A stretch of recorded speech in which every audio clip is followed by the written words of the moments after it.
Hello friends, అందరు ఎలా ఉన్నారు?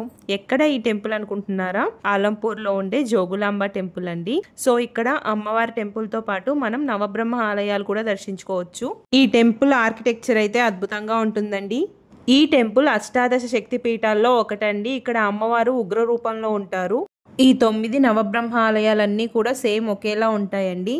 అప్పటి కాలంలో ముస్లిం రాజులు ఈ టెంపుల్ని ధ్వంసం చేసినప్పుడు ఇక్కడ చాలా విగ్రహాలని మ్యూజియంలో భద్రపరిచారండి.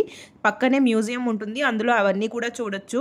ఈ నవబ్రహ్మ ఆలయాల్లో మరకత శివలింగం ఉంటుందండి. ఆ శివలింగం అన్ని శివలింగాల కంటే చాలా పవర్ఫుల్. ఆ శివలింగాన్ని దర్శించుకుంటే చాలా మంచిది.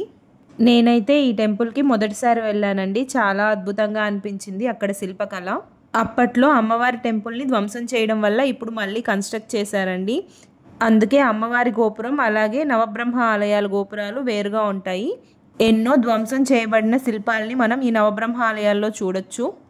టెంపుల్ పక్కనే ప్రవహిస్తూ ఉండే తుంగభద్ర నది ఈ టెంపుల్కి మరో అట్రాక్షన్ అండి.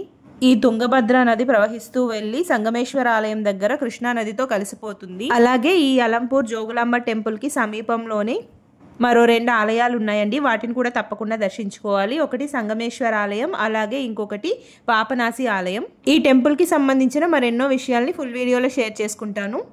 వీడియో నచ్చితే ఒక లైక్ చేసి సబ్స్క్రైబ్ చేసుకోండి ఫ్రెండ్స్. మళ్ళీ నెక్స్ట్ వీడియోలో కలుసుకుందాం. బాయ్.